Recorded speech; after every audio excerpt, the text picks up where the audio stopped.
चलिए, ये आखिरी और 11वां सवाल है सर। इस गद्दी पे कौन बैठेगा, किसका अधिकार है जो इस सवाल का बखूबी जवाब देगा, कोई इस गद्दी पे बैठेगा।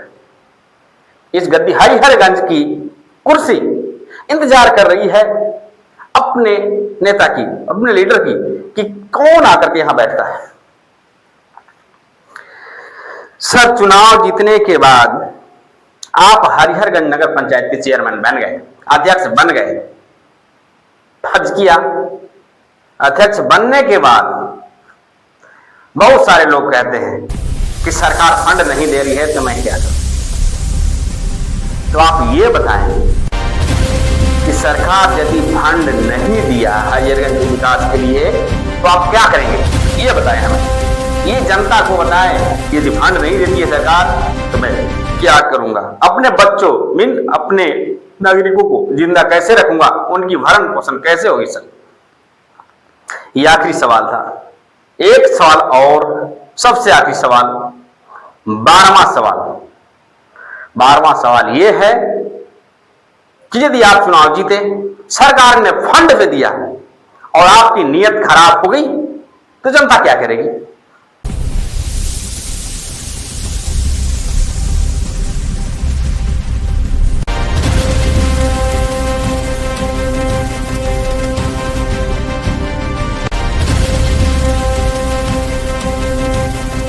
नमस्कार, आप देख रहे हैं चुनावी मुद्दा हरिहरगंज, जिसमें नेताजी जवाब देंगे। नेताजी जवाब दें। आज चुनावी अदालत में आज उपस्थित हैं हरिहरगंज चेयरमैन पद के उम्मीदवार, नगर पंचायत अध्यक्ष पद के दावेदार। जहां मैं राघव कुछ मुद्दों पे, हरिहरगंज नगर पंचायत के मुद्दों पे हरिहरगंज की जनता की तरफ से इनसे सवाल पूछूंगा और ये उन सवालों का बखूबी जवाब देंगे। मैं पूछूंगा हरिहरगंज की जनता की तरफ से कुछ सवाल और आपका इसका जवाब बखूबी देना होगा। जज हरिहरगंज की जनता होगी। जवाब सवाल खत्म होने के बाद इसका जवाब, इसका डिसीजन, इसका जजमेंट 23 तारीख को हरिहरगंज की जनता देगी। सर, तो चलिए सवाल की पहली कड़ी स्टार्ट होती है। सर, आप सबसे पहला सवाल है सर कि आप चुनाव क्यों लड़ना चाहते हैं, ये जनता को जवाब दीजिए। दूसरा सवाल, जनता की सेवा तो आप और भी तरीके से कर सकते थे, फिर चुनाव लड़ करके जनता की सेवा क्यों करना चाहते हैं।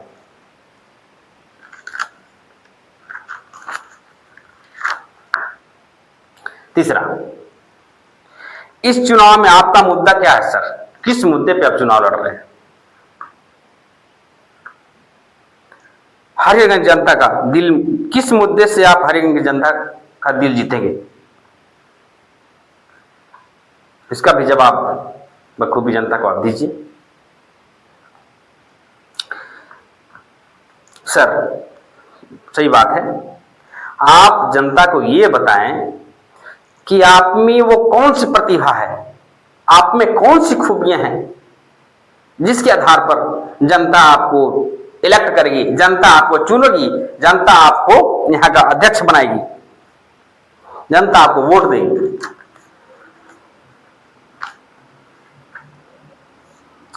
ठीक है, आप में खूबियां हैं, जनता को वोट देगी, जिता जाए। 5वां सवाल सर, आप यदि चुनाव जीत गए, जनता ने आप प्यार दुलार दिया, भरपूर दिया और आपको चेयरमैन बना दिया, फिर आपका रवैया ब्लॉक स्टाफ के प्रति कैसा रहेगा सर। मैंने सुना है, जनता बताती है ब्लॉक ऑफिसर अपने कार्यों के प्रति जिम्मेवारी नहीं लेते हैं सर, इसका भी जवाब दीजिए।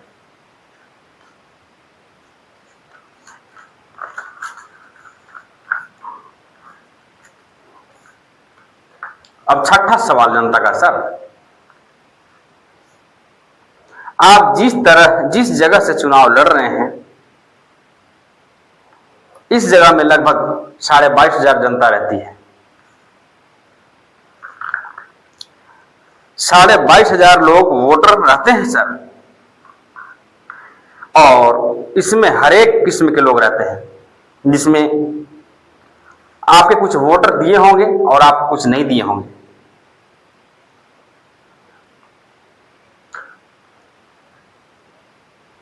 जो वोट नहीं दिए होंगे उनके प्रति आपका रवैया कैसा रहेगा, ये जवाब दें सर।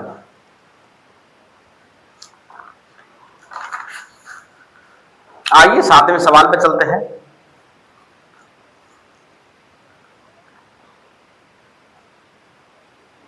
हरिहरगंज नगर पंचायत में सभी जाति धर्म के समुदाय के लोग रहते हैं सर। हर धर्म को मानने वाले, जैसे Hindu, Muslim, upper caste, lower caste, SC ST OBC, gender, इन सबों को आप किस दृष्टि से देखेंगे सर? सम्मान की दृष्टि से देखेंगे? क्या सम्मान की दृष्टि से देखेंगे?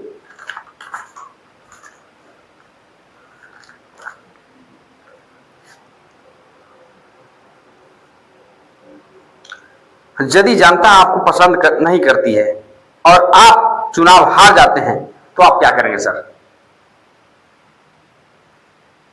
इसका भी जवाब भी आपको देना होगा। अच्छा, 9वां सवाल, 9वें कड़ी में चलते हैं सर। चुनाव जीतने के बाद आप हरिहरगंज पंचायत के एरिया को कैसे संभालेंगे? क्या आप अपने आसपास कोई आदमी रखेंगे क्षेत्र में घूमने के लिए, या खुद अकेला संभालेंगे सर? अब आइए सवाल नंबर 10। हरिहरगंज नगर पंचायत के 16 वार्डों पे आपका कितना काबू रहेगा सर? कितना काबू रख पाएंगे? क्योंकि विकास निचले पैदान से ही चालू होता है सर, विकास की कड़ी यहीं से चालू होती है। तो जितने वार्ड हैं उनके ऊपर कितना आपका काबू रहेगा? आपके अंडर में वो सब काम करेंगे, आपके साथ मिलकर काम करेंगे, तो उस क्षेत्र के विकास के लिए आपका या वार्डों का कितना मेलजोल रहेगा? कहीं ऐसा ना हो आप अलग चुनाव जीत के वार्ड अलग मुंह फुलाए बैठा है तो विकास की कड़ी रुक जाएगी सर। चलिए, ये आखिरी और 11वां सवाल है सर। इस गद्दी पे कौन बैठेगा, किसका अधिकार है जो इस सवाल का बखूबी जवाब देगा? कोई इस गद्दी पे बैठेगा। इस गद्दी हरिहरगंज की कुर्सी इंतजार कर रही है अपने नेता की, अपने लीडर की, कि कौन आकर के यहां बैठता है। सर, चुनाव जीतने के बाद आप हरिहरगंज नगर पंचायत के चेयरमैन बन गए, अध्यक्ष बन गए। फर्ज किया, अध्यक्ष बनने के बाद बहुत सारे लोग कहते हैं कि सरकार फंड नहीं दे रही है तो मैं क्या करूं? तो आप ये बताएं कि सरकार यदि फंड नहीं दिया हरिहरगंज के विकास के लिए तो आप क्या करेंगे? ये बताएं हमें, ये जनता को बताएं। यदि फंड नहीं देती है सरकार तो मैं क्या करूंगा? अपने बच्चों अपने नागरिकों को जिंदा कैसे रखूंगा? उनकी भरण पोषण कैसे होगी सर? ये आखिरी सवाल था। एक सवाल और, सबसे आखिरी सवाल, 12वां सवाल। 12वां सवाल ये है कि यदि आप चुनाव जीते, सरकार ने फंड पे दिया और आपकी नीयत खराब हो गई तो जनता क्या करेगी? जनता को अभी आप वादे कर रहे हैं, जनता क्या करेगी? जनता के वादों से मुकर तो नहीं जाएंगे। बहुत सारे लोगों को देखा गया है, चुनाव जीतने के बाद सब चीज होता है बट वो विकास नहीं हो पाता, वो पैसा अपने पास ही रखा जाता है, पता नहीं कहां जाता है। तो क्या करेंगे, क्या कहेंगे आप? बताएं, बखूबी जवाब दें। सभी जनता से अनुरोध है कि चुनाव है, वोट का अधिकार, पैसे दारू पे न जाएं, समझदारी से ऐसे प्रत्याशी को चुनाव करें जो 5 साल तक आपकी सेवा करता रहे। मालिक आप हैं और जो होंगे, जो चुन के आएंगे वो सेवक होंगे। जनता मालिक होती है, जनतंत्र मालिक है, और सेवा करने वाला वो अपना लीडर खुद चुनता है। तो जितना भी हो सके सोच समझ के वोट दें कि कौन ऐसा प्रत्याशी है जो आपकी 5 साल तक बखूबी सेवा करेगा। ऐसा ना हो कि कठपुतली की तरह खड़ा हो और कठपुतली की तरह खड़ा होकर के सिर्फ ड्रामा देखता रहे। ऐसा नेता चुने जो 24 घंटा आपके साथ खड़ा रहे, आपके सुख में दुख में खड़ा रहे। तो बने रहें मेरे चैनल न्यूज संविधान भारत के साथ। तब तक के लिए नमस्कार।